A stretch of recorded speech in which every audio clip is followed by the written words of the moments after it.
Annual എക്സാമും public exam എഴുതാൻ പോകുന്ന കേരളത്തിലെ ഓരോ വിദ്യാർത്ഥിയും എക്സാം സമയത്ത് ഈ കാര്യങ്ങൾ ശ്രദ്ധിക്കണം. ഒന്നാമതായി നിങ്ങൾ കൂൾ ഓഫ് ടൈം പ്രോപ്പറായിട്ട് യൂസ് ചെയ്യുക. കൂൾ ഓഫ് ടൈം എന്ന് പറഞ്ഞാൽ നിങ്ങൾക്കുള്ള പ്ലാനിങ് ടൈമാണ്. ആ സമയത്ത് ഓരോ ചോദ്യത്തിനും എന്ത് ഉത്തരം എഴുതാനുള്ള കാര്യം പ്രോപ്പറായിട്ട് നിങ്ങൾ എന്ത് ചെയ്യുക, പ്ലാൻ ചെയ്യുക എന്നുള്ളത് വളരെ വളരെ ഇമ്പോർട്ടൻ്റ് ആണ്. രണ്ടാമതായിട്ട് നിങ്ങൾ അറിയുന്ന ചോദ്യങ്ങൾക്ക് ആദ്യം ഉത്തരം എഴുതുക.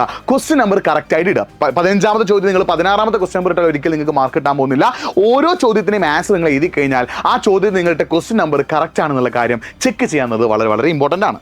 ഓരോ ചോദ്യത്തിനും ഉത്തരം എഴുതുമ്പോൾ നിങ്ങൾ ആ ക്വസ്റ്റ്യൻ നന്നായി വായിച്ചു നോക്കണം. ക്വസ്റ്റ്യൻ നന്നായിട്ട് വായിച്ചിട്ട് ക്വസ്റ്റ്യനിൽ എന്താണ് ഉദ്ദേശിക്കുന്നത് അതിനനുസരിച്ച് ഇതിന് എത്ര മാർക്കിനാണ് ചോദിച്ചത് അതിനനുസരിച്ച് മാത്രം നിങ്ങൾ ആൻസർ ചെയ്താൽ. പിന്നെ പബ്ലിക് എക്സാം +1 +2 SSLC ചെയ്ത കുട്ടികളാണെങ്കിൽ നിങ്ങൾ എന്തായാലും നിങ്ങൾ ഇൻവിജിലേറ്റ് ചെക്ക് ചെയ്യും. എന്നാലും നിങ്ങൾ രജിസ്റ്റർ നമ്പറും കോഡും ഒക്കെ കറക്റ്റ് ആയിട്ടാണ് എഴുതിയത് എന്നുള്ള കാര്യം കൂടി നിങ്ങൾ എന്ത് ചെയ്യുക, ഉറപ്പ് വരുത്തുക. പിന്നെ എല്ലാ ചോദ്യങ്ങൾക്കും ആൻസർ ചെയ്തതിന് ശേഷം അവസാന സമയം ഉണ്ടെങ്കിൽ നിങ്ങൾ എന്ത് ചെയ്യുക, ഒന്ന് ക്രോസ് ചെക്ക് ചെയ്യുക. എഴുതിയ ചോദ്യങ്ങൾക്ക് ആൻസർ ശരിയാണോ, ക്വസ്റ്റ്യൻ നമ്പർ കറക്റ്റ് ആണോ എന്നുള്ള കാര്യം എന്ത് ചെയ്യുക, ഒന്ന് ക്രോസ് ചെക്ക് ചെയ്യുക. ചോദ്യങ്ങൾ സ്കിപ്പ് ചെയ്യാതിരിക്കുക. നിങ്ങൾക്ക് ഒരു ചോദ്യത്തിന് ആൻസർ പ്രോപ്പറായിട്ട് അറിയില്ലെങ്കിലും ആ ചോദ്യവുമായി ബന്ധപ്പെട്ട് നിങ്ങൾക്ക് അറിയുന്ന ആൻസർ ജസ്റ്റ് എന്ത് ചെയ്യുക, അവിടെ ഒന്ന് എഴുതി വെക്കുക. ഒരു ക്വസ്റ്റ്യൻസ് നിങ്ങൾ എന്ത് ചെയ്ത് സ്കിപ്പ് ചെയ്യരുത്. ക്വസ്റ്റ്യൻസ് നന്നായിട്ട് വായിക്കണം. പിന്നെ നിങ്ങൾ ശ്രദ്ധിക്കുന്ന കാര്യം ടൈമിനനുസരിച്ച് വേണം ആൻസർ ചെയ്യാൻ. അതായത് നിങ്ങൾ അനാവശ്യമായിട്ട് ചെറിയ മാർക്കിനുള്ള ക്വസ്റ്റ്യൻസിന് വേണ്ടി ഒരുപാട് സമയം കളയരുത്. നിങ്ങൾക്ക് വലിയ മാർക്ക് 5, 6 മാർക്കുള്ള ചോദ്യങ്ങളൊക്കെ ഉണ്ടാവും. ആ ചോദ്യങ്ങൾക്ക് നിങ്ങൾ ഒരുപാട് സമയം മാറ്റി വെക്കേണ്ടി വരും. സോ ആ ചോദ്യങ്ങൾക്ക് കൂടുതൽ സമയം മാറ്റി വെക്കുക. കുറഞ്ഞ മാർക്കുള്ള ചോദ്യങ്ങൾ നിങ്ങൾ എന്ത് ചെയ്യുക, വളരെ പെട്ടെന്ന് തന്നെ ക്വിക്കായിട്ട് എന്ത് ചെയ്യുക, എഴുതി തീർക്കാൻ ശ്രമിക്കുക. പിന്നെ ഓരോ ചോദ്യം എഴുതിയതിനു ശേഷം ഒരു ലൈൻ ഒന്ന് വിട്ടിട്ട് ഒരു സ്പേസ് കൊടുത്തതിന് ശേഷം അടുത്ത ചോദ്യം എഴുതുമ്പോൾ